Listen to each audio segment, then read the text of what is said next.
Good evening, everybody, and welcome to Ulster Talks, which is our series that we're trying to inaugurate in terms of creating a platform for lots of people to come and listen to talks that happen in this university as a matter of routine, but are part of the way in which we think the public and the university can interact in a positive way. And we're trying to ensure that those go across all our campuses and trying to make sure that they cover a wide range of themes. But tonight we are joined by Professor Nicholas Whyte. The bottom line is any website you've looked at which is to do with data, to do with elections, to do with information about Northern Ireland, is Nicholas Whyte's hands all over it. In fact, his day job has nothing to do with us.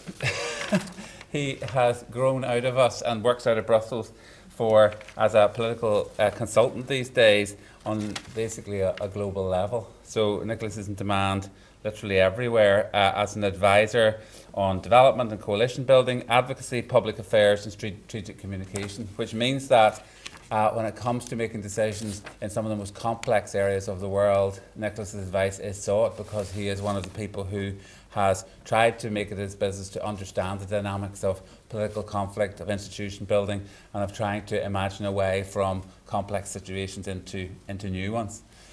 And that has been over so many years that we're, as I say, very grateful that Nicholas become a visiting professor to our students here. I'm delighted that tonight there's a whole mixture of people here, including so many students who study politics, people from outside.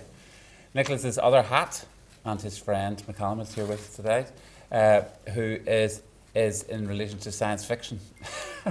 And he first graduated as a astrophysicist, I understand, which makes sense of the huge amount of data that you use, to be honest, in a way that I actually hadn't grasped before. But that he's currently organising the World Science Fiction Conference in Glasgow this year. Is that right? Is that correct?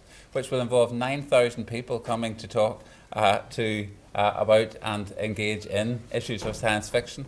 And there are literally hundreds and hundreds of people going to present there. So small, large events and themes are absolutely his daily bread and butter. And having said all that, I think it's time to hand over now to Nicholas. And thank you very much indeed for coming to speak to us. Thank you, Duncan.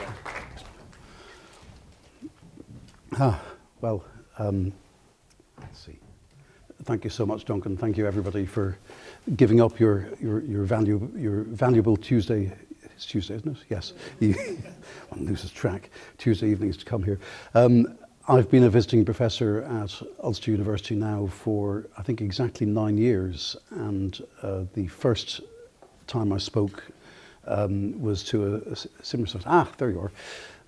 Similar-sized audience, and I remember saluting two people in particular. My great aunt, who was 98 years old and sat firmly in the front row, regarding me with a gimlet eye. Sadly, she passed away last year, but I feel her spirit with me still. And also Alan Meban, who is very much still here, doing exactly the same as he did then on the tech side, which I'm very grateful for. This was the very nice graphic that you chose to illustrate the lecture with, and it reveals who I am. That's always very helpful. So Duncan has explained my day job in great detail and my other activities, and if anybody wants to come to Glasgow for the World Science Fiction Convention, please consult either me or my colleague Professor Esther McCallum-Stewart, who is also here. But that's not what we're here to talk about this evening. We're here to discuss really important questions like, where is the Devonish? I was inspired by the recent Devonish controversy, where a group of male strippers scandalised Northern Ireland by taking their clothes off. One of the more peculiar parts of the debate was whether or not the Devonish was in South Belfast or in West Belfast. It's on Finnehy Road North, which is just around the corner from where I grew up. And I can see how both South and West Belfast have got very different branding, and that maybe the incident at the Devonish may not have fitted either branding particularly well. But it did make me wonder how we got here, and I I delved, I'm afraid, deep into the history of elections and geography, going back a bit further than 100 years in the end, because that's where my research took me. But I'm going to start with the conclusions, because some of you may have to leave early, and I'd hate you to miss what I actually think. Elections are not everything. Not everybody gets to vote. Universal adult suffrage has only been around for 100 years. It's just over 50 years since the vote was extended to 18-year-olds.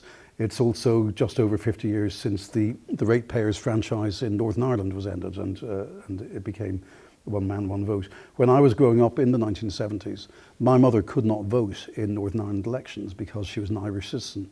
She could vote in Westminster elections, weirdly enough, but she was excluded from Stormont and from local council elections, despite the fact that her grandfather had been a very senior Stormont civil servant. On top of that, not everybody chooses to vote. The election results in Belfast often completely fail to capture the politics. The interesting stuff is often happening at the electoral margins. I can't capture all of that today, and that's a deliberate choice. I'm not covering all of politics. I'm covering the outputs from specific events that happened at specific dates on specific years. But elections are not nothing either. Numbers are facts. I remember after one of my presentations here, someone in the audience accused me of fetishizing the numbers. The numbers are very solid facts, and the reason I set up the Northern Ireland Elections website back in 1996 was that I was tired of misinformation and poor information that I saw about them online. But also, I think for any political activist who wants change, or indeed for political activists who want to prevent change, elections are a real marker for the extent of your progress or not progress. Also, Belfast is not the centre of the universe, but it is where we are this evening. A lot of stuff was happening elsewhere, but it's where I was born. It's still the place I know best in this country, whichever country you think this is. When I was discussing with Máire and Duncan earlier about what to talk about, they said, current trends in voting has been more than adequately covered by David McCann and colleagues, and I'm absolutely confident in them. So instead, I've narrowed my focus geographically to the city, but also gone back in time historically to look at election results in Belfast and to see how Belfast has been defined on the map. So to begin at the beginning, I'm sure a lot of you are familiar with this 1660 map, the earliest known map of Belfast. This is an adaptation of it, of course, because the original is upside down. It is south at the north. You will have seen it in the Ulster Museum. Belfast starts as a crossing point on the River Lagan and a chapel for travellers, which is now St George's Church. And around 1200, a castle was built, where you see it on the map on the left, and close to the streets that we now call Castle Place, Castle Lane and Castle Arcade. I don't know about you, but at school we were taught, and certainly you and I were taught, Damien, that the historical centre of Belfast was High Street, the channel of the Farset, the Farset being the river after which the city is named. Actually, if you look at the map, you can see that in the Middle Ages, the action would have been on the southern side of the river, with people going between the castle and the chapel, and the Corn Market, which must be the oldest public space in the city, would have been just at the castle gates. So I think Ann Street may actually be older than High Street as a public thoroughfare, a block further to the south. And then the town gets developed by Sir Arthur Chichester, who had acquired it in a euphemistic way in the first years of the 17th century. And it's at this stage that we start seeing building north of the river. And here I think from this map we can see that it's Waring Street that's really the centre of the city, not High Street. So it's a block further north than we were taught at school. I feel cheated. I don't know about you. So the maps kind of define this, and the ramparts that you see constructed around Belfast are important because they're the first clear attempt to define what is Belfast and what is not. They were built in 1642 during the wars of the 1640s. They weren't much use. Belfast was captured by the Scots in 1644 without a fight, and then by Cromwell in 1649 without much of a fight, and the ramparts are basically gone now. But it's really interesting that when the authorities established the city centre security zone during the Troubles, it was almost exactly the same area that was protected by the ramparts in the 1640s. In fact, the gates on Castle Street and North Street were in exactly the same place as the security gates that were built 330 years later.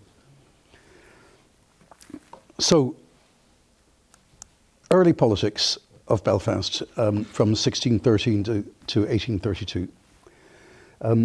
Sir Arthur Chichester is the guy at the top left, and he got a charter to establish Belfast as a town in 1613, and that included a mayor, a sovereign as he was called, 12 burgesses, and 2 members of the Irish politics.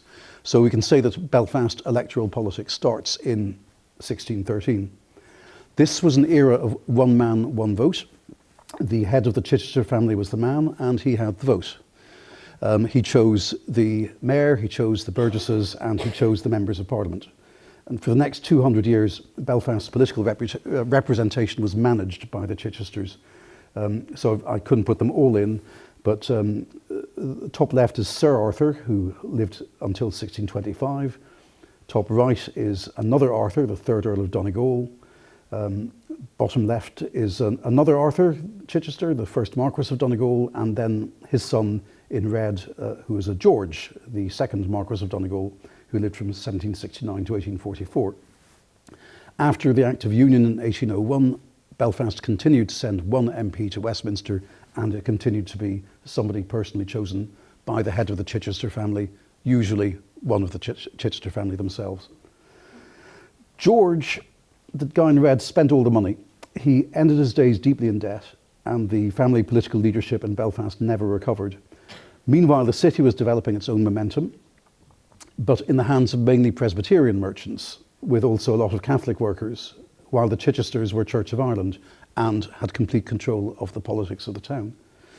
The town hall was in the market house in the middle of the upper picture on the right, which is the famous 1786 picture of the high street from I guess the western end. The lower picture shows the other end of High Street in 1820 with the ships and the farces.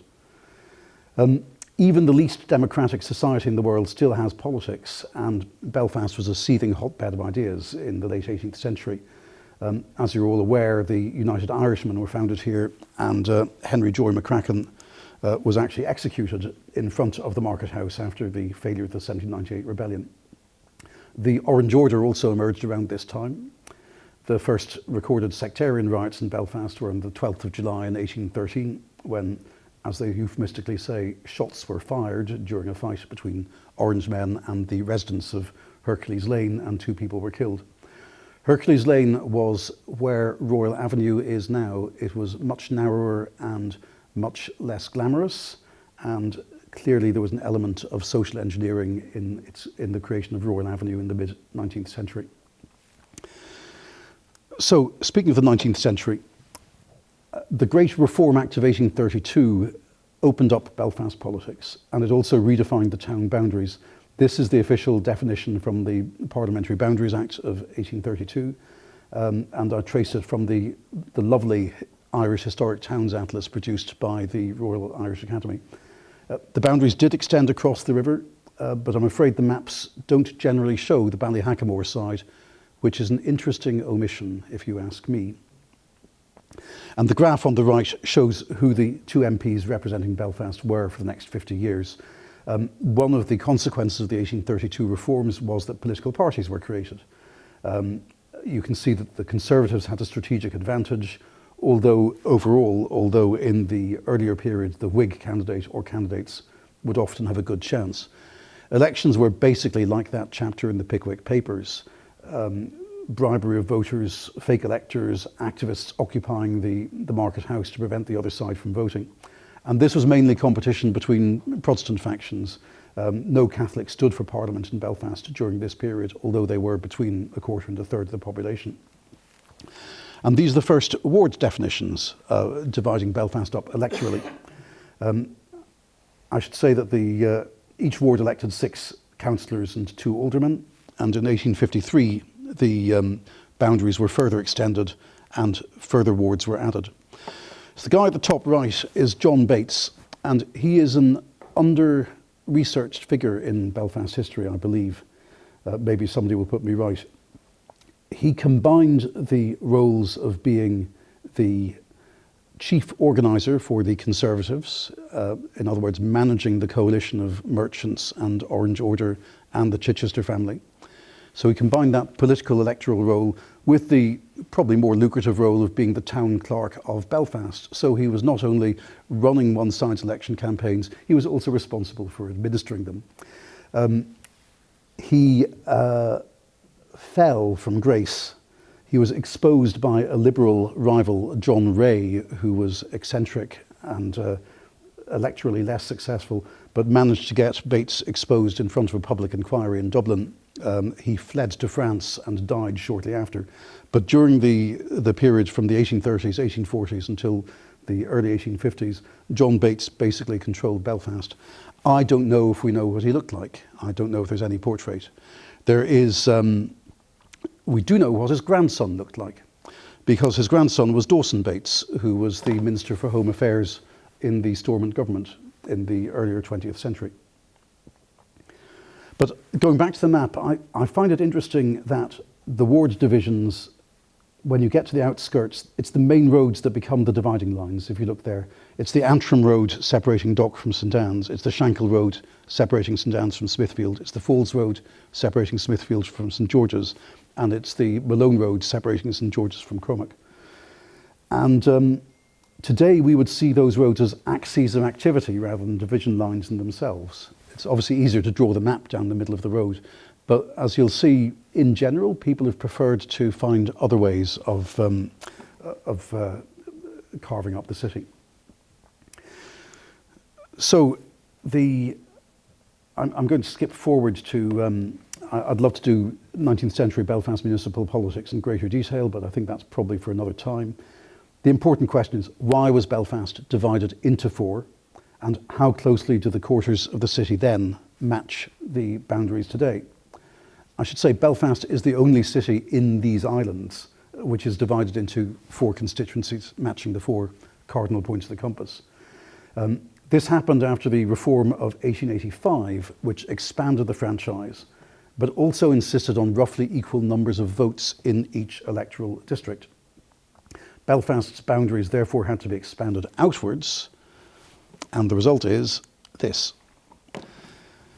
So we have a very different approach here. We have the arterial roads mainly serving as cores around which the constituencies are built. The basis of the constituency is the townland, which, townlands between 100 and 500 acres. It may look weird to us today that East Belfast came west of the river. If you look at the map, you can see that East Belfast comes over actually to this building. Frederick Street outside our doors of this building was the furthest western extension of East Belfast. When you consider it in the context of the harbour and the shipbuilding and the dock community and Sailortown, which always looked east rather than north, it does make sense. So these boundaries lasted from 1885 until 1922. The North Belfast seat was always won by the official Conservative and Unionist candidate. East Belfast in 1885 elected the very interesting character Edward de Cobain as MP. He was elected as an independent, then he joined the Unionist Party, and then he was expelled from the House of Commons over a gay sex scandal, which doesn't happen very often. And after that, East Belfast tended to vote Unionist as well. South Belfast also had its little quirks.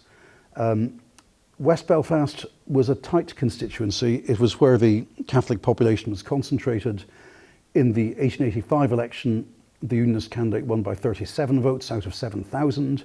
In 1886, the Nationalist candidate won by 103.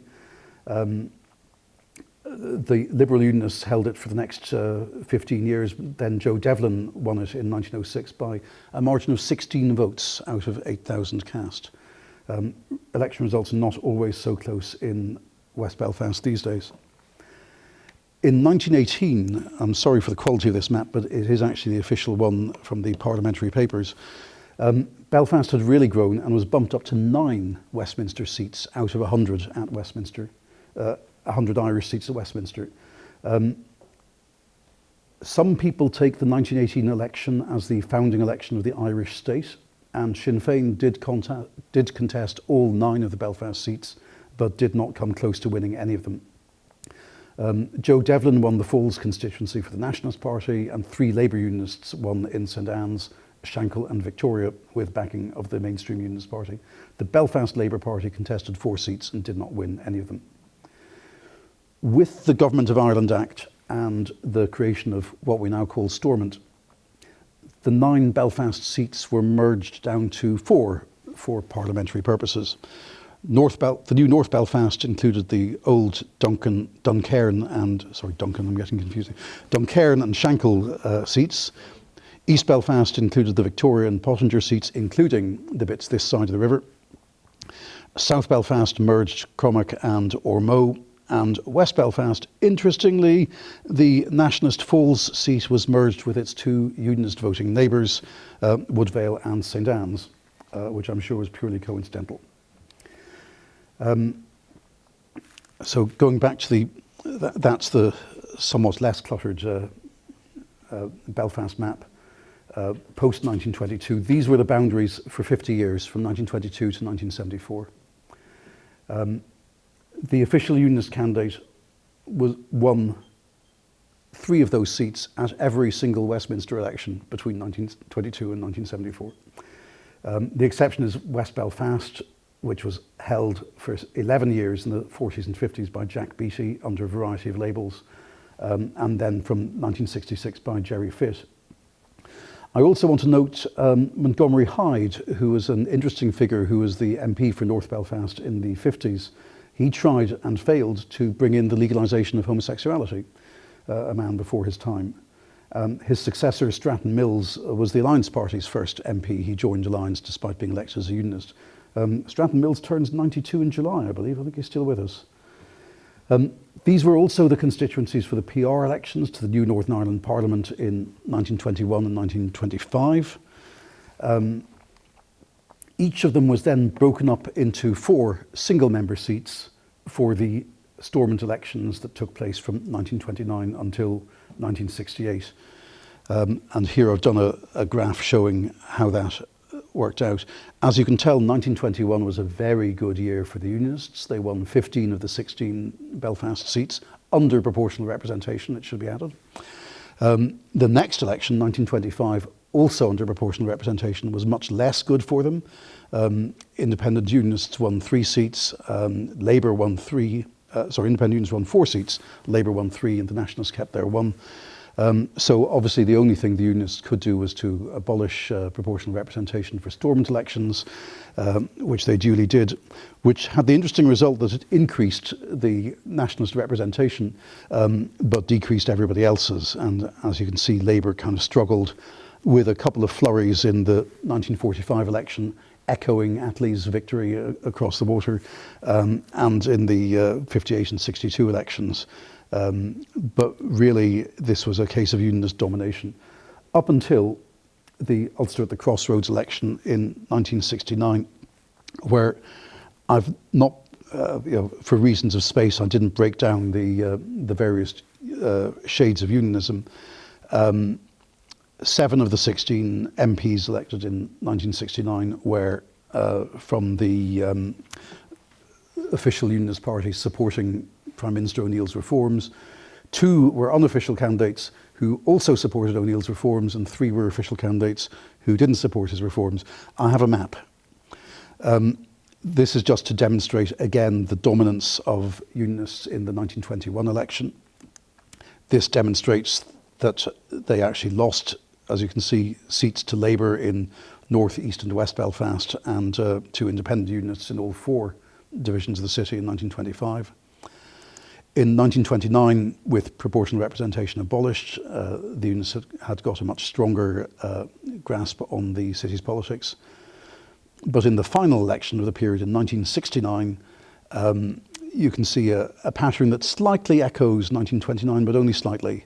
There's still clearly strong nationalist representation in the centre and to the west, but the Labour representation sort of moves around a bit. The Troubles broke out before we get to the Troubles, here is a wodge of all of the Belfast City Council elections from 1897 to 1967. Look at that, look at that. I have to say I'm deeply grateful in his absence to, where are we? Yeah. This is Ian Budge and Cornelius O'Leary's survey of Belfast politics. I don't know how many of you knew Cornelius O'Leary. I know that several people did. He was a real character, to put it mildly. They did a very detailed survey of Belfast politics in 1966 and 1967, which was, of course, exactly the wrong years to choose, in that it revealed a system which was at the stage of, which looked completely stable, but this stability was completely sterile, and it was in fact on the verge of collapse. As you can see, with a couple of exceptions, Unionist candidates won pretty much every seat in Belfast. There's one proportional representation election in there, which is 1920. I'm not quite sure what happened in 1901. I think it must have been something to do with the seats that happened to be up that year, because not every seat was elected every year. But as you can see, this was not a place where there was a lot of plural politics going on. It's interesting again that the nationalist representation remains pretty stable throughout the period, even though, and that it's considerably less than the proportion of Catholics in the city. This is what you'd expect, of course, from a single party voting system. So the Troubles broke out in 1969, but the electoral impact was actually quite slow to materialise. The first elections of the Troubles era were the new councils in May 1973, and then the Assembly election a year later, and then the two Westminster elections of 1974, which is 50 years ago this year. So I'm going to take those in the reverse order over the last 50 years, from Westminster to Assembly to Council. These are the Belfast constituency boundaries since in the earliest part of the period. And then the first reform in 1983. In 1983, Northern Ireland as a whole was given 17 seats rather than the previous 12. So Belfast had to shed some of its area for proportionality. And that's why you see Dundonald, for instance, included in East Belfast in the earlier map and not in the later map. We've had two more revisions since then. That's on the left is the seats that applied in the earlier part of this century, and on the right are the seats that apply now. As see, Dundonald is now back in East Belfast again. What I find interesting about these maps is that there's continuity and change. The continuity is that now that, again, just go back to the 70s one, East Belfast stays east of the river now. The boundary between east and south on the one hand and north and west on the other is the Lagan estuary and the M1 motorway. The boundaries between north and west kind of wiggle around the Shankill if you look at it, and the boundaries between east and south kind of wiggle all the way up to Castlereagh. It's a fine art. There have been several times proposals to cut the number of Belfast Westminster seats down to 3, which would make for a much, much tidier map. However, this has been fiercely resisted by people who feel strongly attached to the identities of the 4 quarters of the city. I don't think that's going to fly. I noticed that it wasn't even proposed in the latest round of boundary negotiations. The question that has changed is how far out you need to go to keep the 4 Belfast seats proportional. As you can see, the big changes were in '83 when it shrank back in, and 2010 when it went back out again. So I'm going to go through the 4 constituencies from most to least unionist, because the granular results are frankly much more interesting than they were in the previous 50 years. Which means I start with East Belfast, which, although it's the most unionist of the 4 Belfast constituencies, it was still held by Naomi Long for the Alliance Party for 5 years, from 2010 to 2015. So Bill Craig won both elections in 1974. He was the leader of Vanguard, which was a political party which then disintegrated, and he joined the Ulster Unionist Party afterwards. He was beaten by Peter Robinson by a margin of 64 votes, only 64 votes in 1979. Peter Robinson held the seat for 30 years for the DUP until Naomi Long won for the Alliance Party. She then lost it to Gavin Robinson in 2015. I should note that Naomi Long's vote share in both the 2015 and the 2019 elections, although she lost both of them, it's the highest vote share for the Alliance Party in any Belfast constituency ever. 2019 slightly ahead of 2015. At the Assembly level, this was the last holdout for the Northern Ireland Labour Party in the form of David Blakely in the early years. And since then, we've seen it shift from Ulster Unionist stronghold to DUP stronghold to DUP Alliance marginal. And you'll see I've thrown in the PUP there in the shape of David Irvine, and his successor did win an Assembly seat there in 1988, 2003 and 2017. Just to add, I'm counting in the 1975 Constitutional Convention and the 1996 Forum elections here, even though they weren't called elections to the Assembly, but I mean, everybody knew what they were voting for, and they used the same constituencies. My home territory, South Belfast, was again won by Vanguard in both of the 1974 elections in the shape of Robert Bradford. Unlike Bill Craig, he kept his seat in 1979. As you probably all know, he was then assassinated in 1981. Martin Smith, elected to replace him, held the seat until 2005, when he lost to Alistair MacDonald of the SDLP. Because non-unionists swung behind the SDLP and the unionist vote was split. And that remained the case for several elections. In the last election that Alistair won in 2015, he got 24.5% of the vote, which is extraordinary to win a Westminster election with 24.5% of the vote. That would normally get you a decent third place pretty much anywhere else. South Belfast is very special. Alistair actually got a better vote share in 2017, but Emma Little Pengelly got even more, and so she won the seat and held it for 2 years. The non-unionist vote rolled in behind Claire Hanna in 2019. She got 57%, which is pretty massive, and holds the seat to this day. At the Assembly level, the story is of unionism becoming a minority in what was its strongest area during Stormont times. You can see also the Women's Coalition, the Greens, making appearances in that table. It's interesting that the Ulster Unionists, who held this seat with a massive majority for many, many years, no longer even have one member of the Assembly out of 5 here, which shows how things have changed. And unionism as a whole, in the shape of the GUP, has only 1 seat out of the 5. I would just like to briefly remember poor Chris Stolford, who was one of the DUP members for South Belfast, who I always got on with and almost never agreed with. And if he had still been with us, he would have been sitting in the front row, fixing me with a gimlet gaze, rather like my great aunts. However, unfortunately, he's not. North Belfast, like South Belfast, split, but in a somewhat different way. It was won by John Carson for the Ulster Unionists as part of the United Ulster Unionist Coalition in '74. But in '79, Johnny McQuaid won it for the DUP with a mere 27.5% of the vote. Not quite as record-breaking as Alistair MacDonald's from a few years later, but it's still pretty impressive.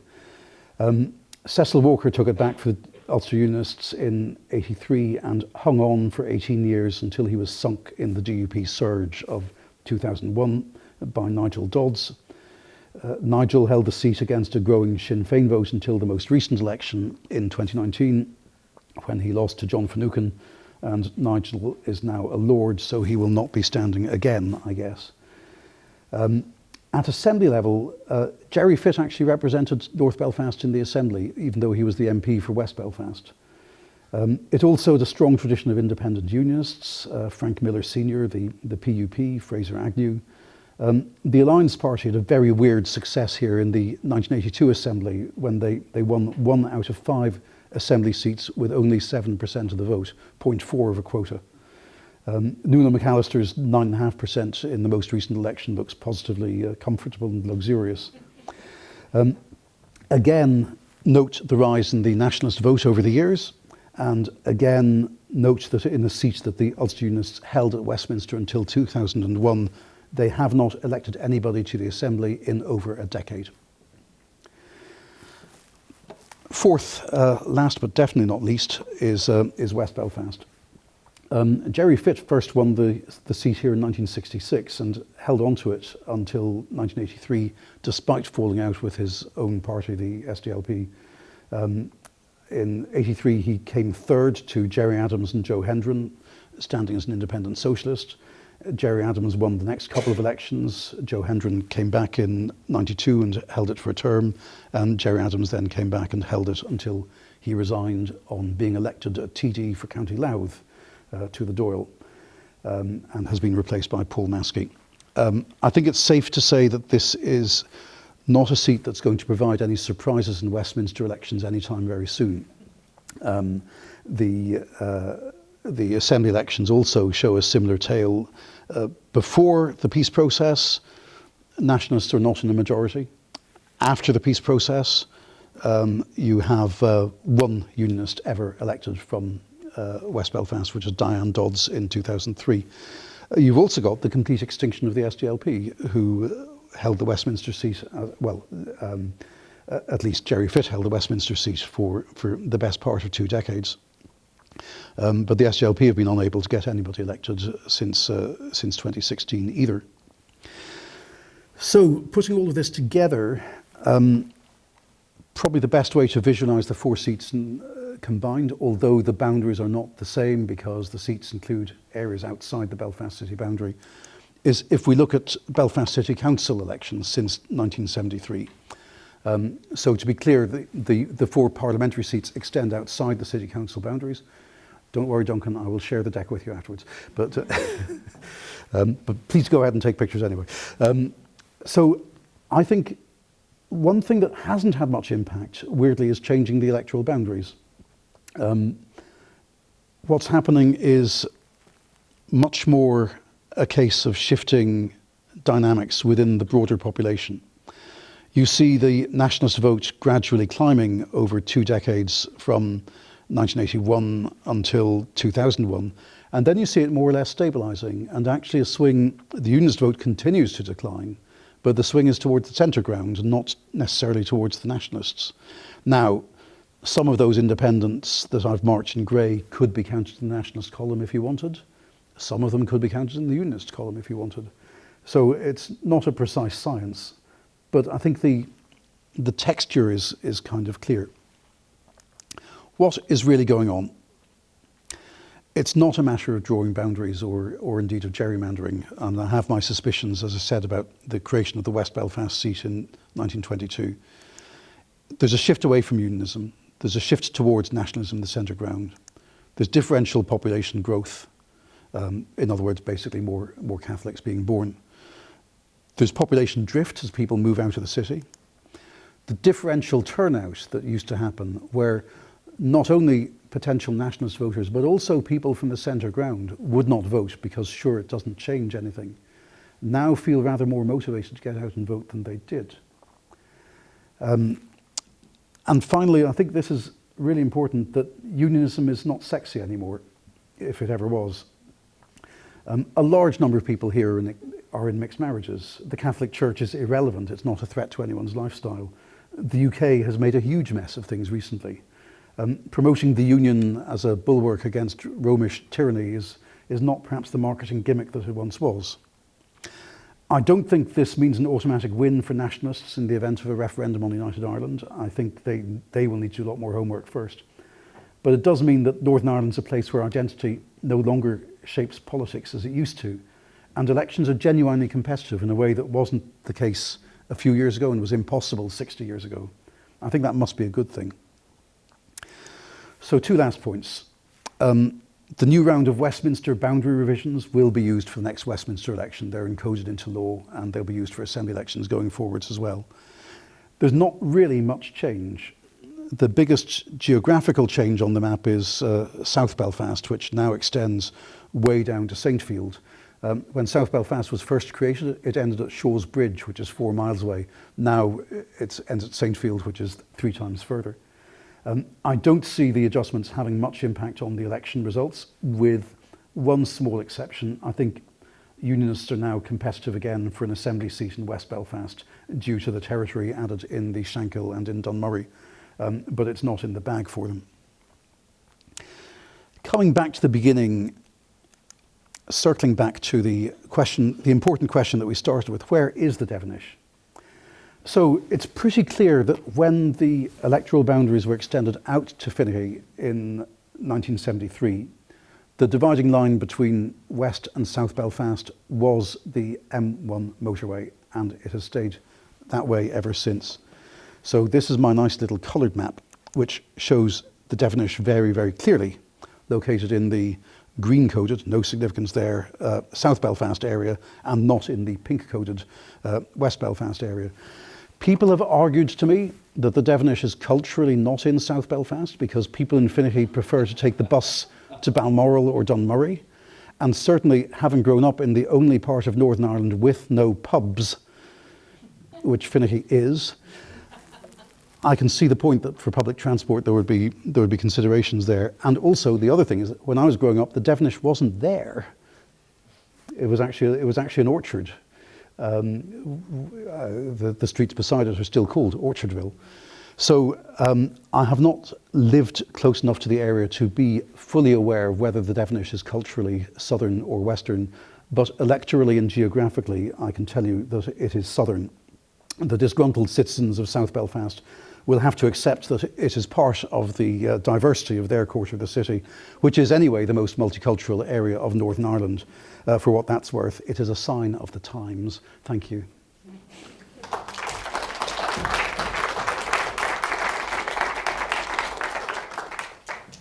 Just stand there. Thank you very much. That was wonderful. I don't know if this is It's actually for Alan. It's for you, is it? Yeah. Okay, right, fine.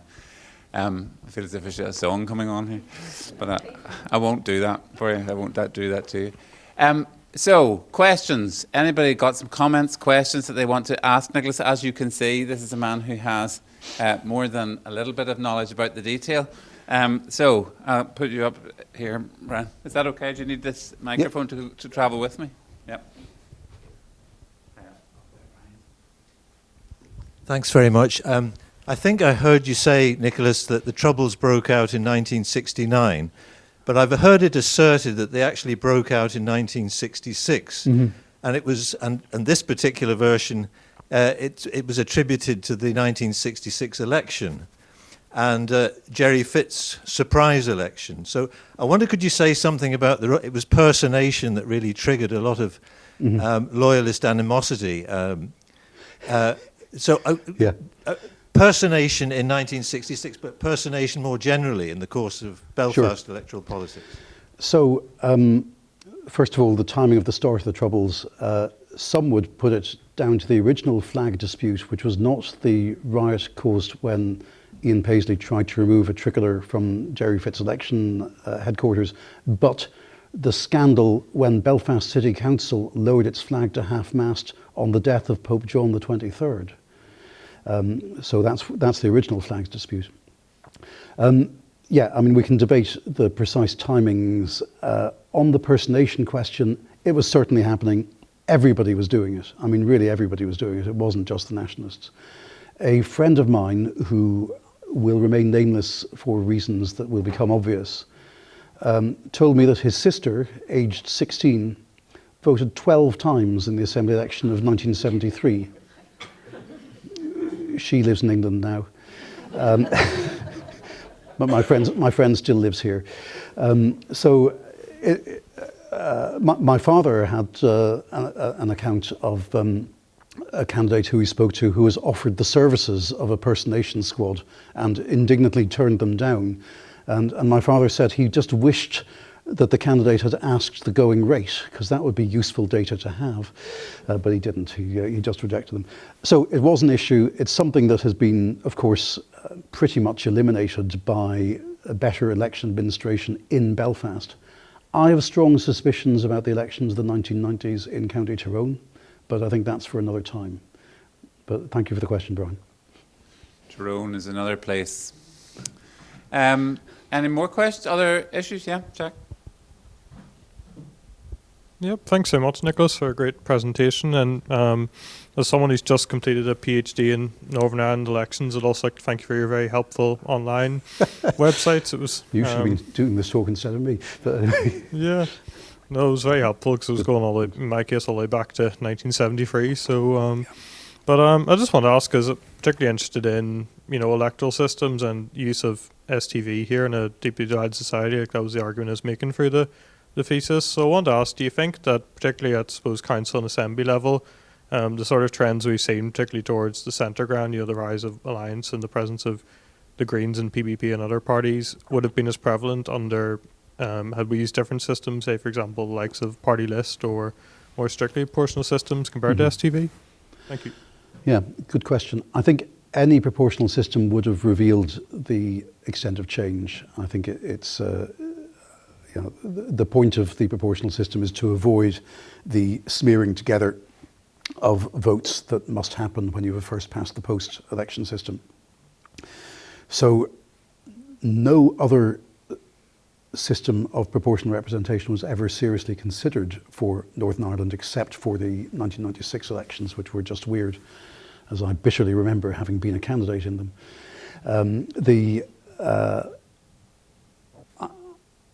I think that given the particular circumstances here, it would have been difficult but not impossible to operate an open list system. It would have been impossible to operate a closed list system, which is where you only pick the party and not the voter, which is what we had in 1996, actually. The one weird thing about the 1996 election is that the number of spoiled votes, rather than being kind of 1 or 2% as is usual, was like 0.1 and 0.2%. So we had 10 times fewer spoiled votes when people were just asked to tick the party rather than the candidate, which I've always found that an interesting thing. So yes, any proportional system would have enabled change because that's what proportional systems do. I think STV encouraged a particular type of political culture which is prevalent in both parts of Ireland. Whether that's a good thing or not, we can debate, but I think it would have been quite difficult to bring in something completely new and unknown rather than going back to something that had already been used more or less within living memory. But good question. Of course, the 1996 election produced the Women's Coalition. It did. Yeah. So in a sense, a new party came in under the 1996 election. Yeah. Yep, go ahead. Two. Yeah. Katie. And then Thank you, Nicholas. That was fascinating, and I really appreciate all the work behind every single one of those charts. I can only imagine, let alone the maps. So I apologise for asking you something that is more data that you didn't include. Just on turnout, actually, just interested to hear your reflections on that differentials between the different constituencies, but also if there's any sort of clear pattern between increasing turnout and then maybe rise of Sinn Féin DP or actually more diversity. Yeah. Thanks, Katie. It's a hugely difficult question to determine in terms of who's voting and who isn't, because the only information you have is that they didn't vote. That's the only information we have about non-voters. We don't know their political preferences because by definition they didn't express them. Impressionistically, well, sorry, not impressionistically, factually, turnout has gone down. It was never as high in Belfast as in the rest of Northern Ireland, Belfast and East Antrim, North Down, Strangford, the areas around Belfast. But it's gone down everywhere now, particularly in the west of Northern Ireland. My sense is that the turnout in all the seats is now pretty much even, which suggests that everybody is voting at the same rate. But there's so much noise in the data that it's very difficult to be sure. So it's a really good question, and I wish I could give you a better answer.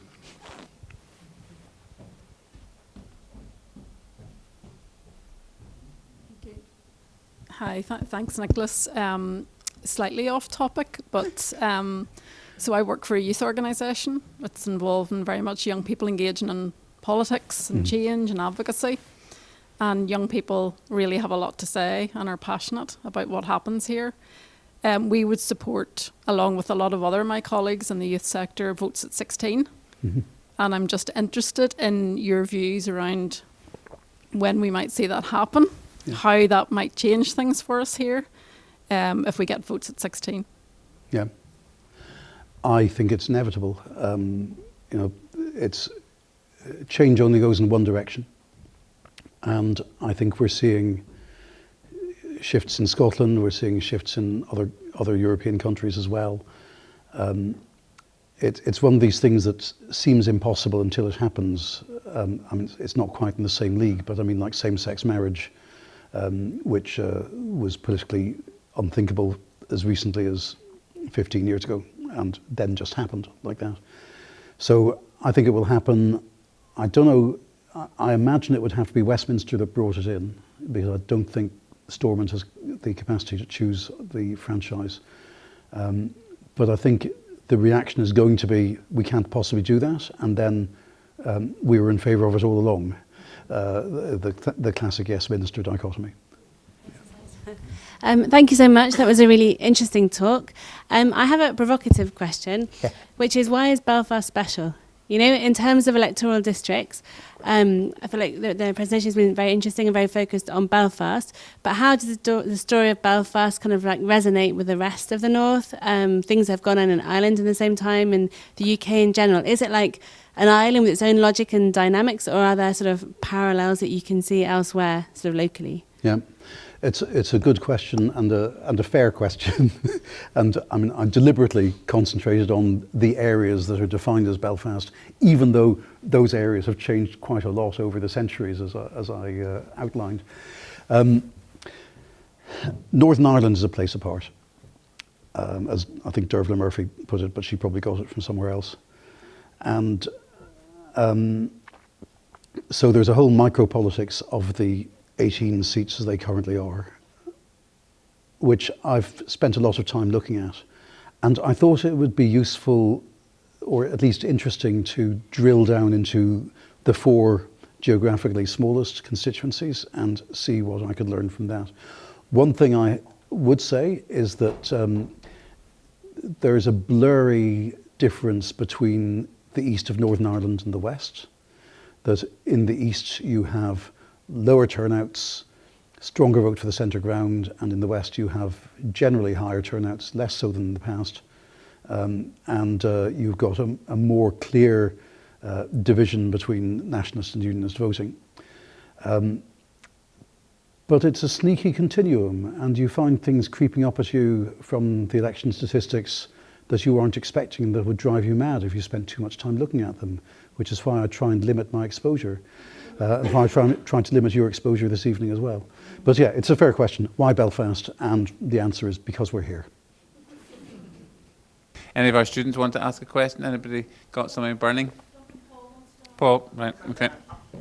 Thanks very much, Nicholas, for a splendid overview of the changing scene in Belfast. A couple of points. Firstly, other UK cities, Glasgow, Liverpool, the northern cities, have seen a shift. Previously often conservative, then they became Labour dominated, and then further change in Scotland. Difference there, of course, social class, and whereas here, of course, is it not the case that essentially the change is driven by population changes? I think you alluded to that at the outset, differential population growth, because there's very few people changing their allegiance across the constitutional divide. So that's my first point. My second point really is in terms of, and this in a sense is crystal ball gazing, which you may or may not be able to do. But you said a comment there, change is only one way. Well, based on everything we've seen tonight, and it would appear that, notwithstanding some of your reservations about what might need to be done in a referendum campaign, but it would appear that the inevitable outcome of what has gone on over the last number of years is that Belfast will go steadily more green, as will Northern Ireland because of population change, and that presumably will lead to a change in its constitutional status. Okay. So the first question, why is Belfast different from other cities in the state of change? Actually, Ian Budge and Cornelius O'Leary address this in this book. They have some very interesting comparisons with Glasgow, which I certainly didn't have time to do more than even mention this evening. One point that they make was that religion was actually as salient an issue in Glasgow as it was in Belfast, although class was even more so. I wonder a little bit from a theoretical point of view whether it's the sort of lazy assumption of outsider political scientists sometimes is that a class basis for voting is the only natural way to vote. And Belfast is, maybe it's an unnatural place, probably is, but it's proved that you don't necessarily vote that way. I put it down to Mr. Bates. I think that his legacy is the entrenched political system in the city, which had to be eroded. Now, you then say change going only one way. It's not going only one way. I made that point with regard to the electoral reform of letting 16-year-olds vote. But if you look at the election stats here, you can see that change is going at least two ways. Unionists going down, but the nationalist representation has plateaued in the last 25 years. It hasn't soared as it did in the previous 2 decades. And we're seeing expansion to the middle ground. So I think any analysis that starts with people increasingly being forced to define themselves as nationalists or unionists doesn't reflect what's actually happening on the ground. And I think that's really, really important. My personal view is that 3 things need to happen if the case for United Ireland is to win the referendum. The first is that Brexit turns out to be completely awful for Northern Ireland, which I think is pretty clear. I mean, even those who are campaigning against the Northern Ireland Protocol have to admit that there wouldn't have been a protocol if there hadn't been Brexit. Secondly, unionists continue to talk only to their own hardliners and not reaching out to the central ground, which I certainly see that going on every time I look at the news here. But thirdly, and quite importantly, nationalists have to make a decent counter-offer. And that has to include something credible on the health service. And of course, we're all aware of the problems the NHS has at the moment, but the fact is it still has a better image here than the Republic system does. That can be fixed. It can be fixed either way. It could go either way, and I think that's going to be the crucial issue. I don't have a crystal ball to be able to tell you which way nationalist or indeed UK authorities are going to go in fixing their health systems, but I do think it's going to be actually the decisive issue when we come to a referendum. Just looking at that slide, between 81 and 2001, effectively nationalist proportion of seats almost doubled. It did double, yeah. And then between 81 and 2001, 2021, the next 20 years, it's effectively plateaued. In fact, yep. Is there no demography behind that?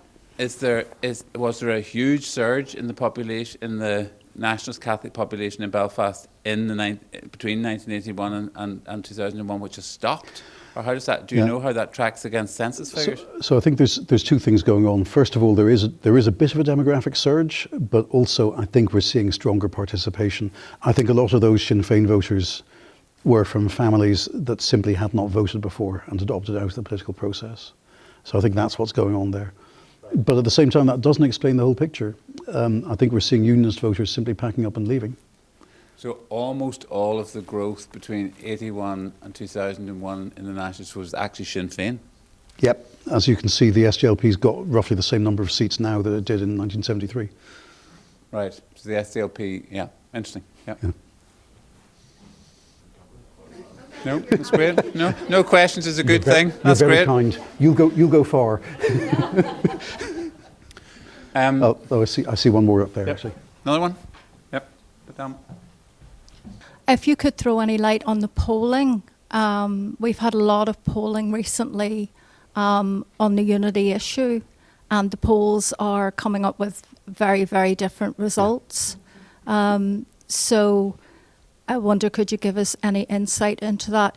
And just to add, I'm working on unity at the moment, and I'm actually out doing workshops right across the island. Mm-hmm. And I do think that it is a little bit more complicated than just those three issues you highlighted there. And I think one of the most important things is the quality of information that people are going to receive about any change or any retention of the union. That's very high on people's priorities. And also a concrete plan with a process and a model. That really is what our participants are saying to us. But I'm interested, can you throw any light on this polling? Because we can get lost in it. Yeah. That's a really interesting question. I'm afraid the answer is basically no, but I'll expand on that a little bit. So no, I can't throw any light on the polling. This isn't particularly my field. Like you, I notice that the results are very divergent depending on, not so much depending on the question, but just depending on the organisation doing the asking. I agree with you that it's a bit more complicated than the three issues I highlighted. And of course, one of the other issues is the question of cultural esteem and people feeling that they can be true to their own identity in whichever constitutional setup we emerge with. I left that out because it's largely answered, if I may be so bold. I think it's fairly clear that accommodations would be made either way. I think people need to spell out what those accommodations would be, but I think I'm fairly clear where the landing zone is. I've worked on I advised the last three countries that became independent: Kosovo, Montenegro and South Sudan. I don't know anybody else who did all three. I know several people who did two. I don't know anybody else who did all three. And the cultural question was crucial in all three cases. The most interesting one was Montenegro, which was the only one where there was really a close call. South Sudan voted for independence with like 98% in favour, and if any votes were faked, it was probably the 2% that voted against. And Kosovo didn't have a referendum, it had a different process entirely. But with Montenegro, questions of identity were important, much more so than questions of economic viability. And I noticed this in the Scottish independence referendum as well, that the economics were badly thought out by the Scottish National Party, and I've told them this directly, and they concede that I might have a point. But the real problem was that the Scottish body politic was not culturally ready to take that step.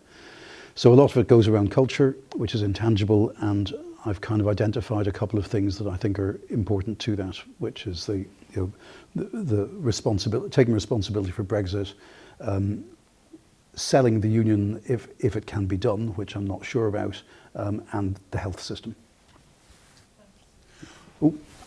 Right, I'm going to give you it, but we're coming to the end here. Yeah. No, I want you to hear it. Give me your request. Yeah, thank you for that insightful talk there. I was just wondering, in regards to the 2023 council elections there, and what happened, because there was obviously quite a significant performance from Sinn Féin. There was a 7% sort of rise across Northern Ireland, and that was seen within Belfast. Is that a high bar that they've set now? Is that something that you think they'll be able to replicate, or is that something that we'll see was sort of, as I say, a high bar that they've set and they won't be able to perform at that level in consequent elections? I mean, we'll see when the votes are cast. It's a good question, but of course it requires me to see who's voted which way in the council elections. I think that there is a natural ceiling to Sinn Féin's vote, but I also think they haven't quite reached it yet. And you'll see in the their vote has been pretty stable since 2001. If you look at that chart, you can see that they actually dropped back in the last elections from the heights they had in 2011 and 2014. Having said which, of course, the most recent 2 elections were on slightly different boundaries, which were a little bit more favourable for them, if anything. So the fact that they didn't perform as well is a bit telling.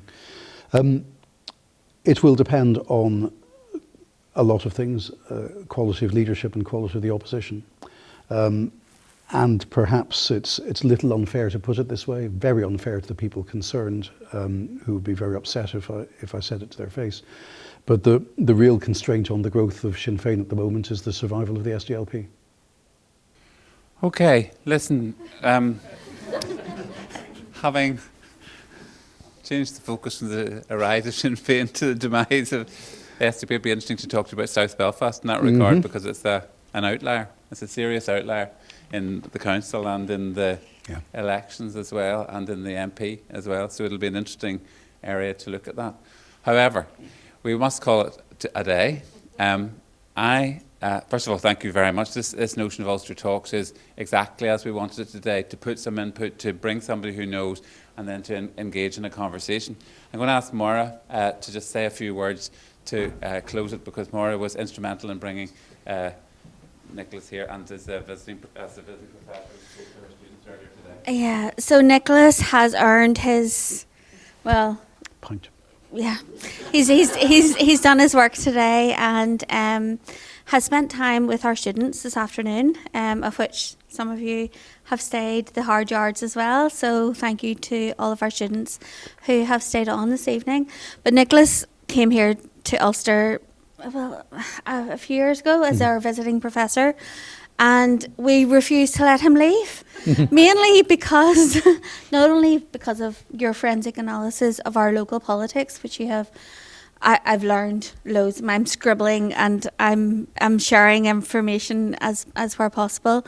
The forensic analysis of our local politics, but also everything that you bring in terms of what's happening around the world. And that's vital for us understanding not only our position in the world, but where our graduates and where our young people will find their place in the world. So I thank you for that, and for taking the time to spend today with our undergrads and distilling information about places like Moldova, Ukraine. Where else did we have? Georgia, Russia, we had everywhere. So, and sub-Saharan Africa, like, honestly, thank you.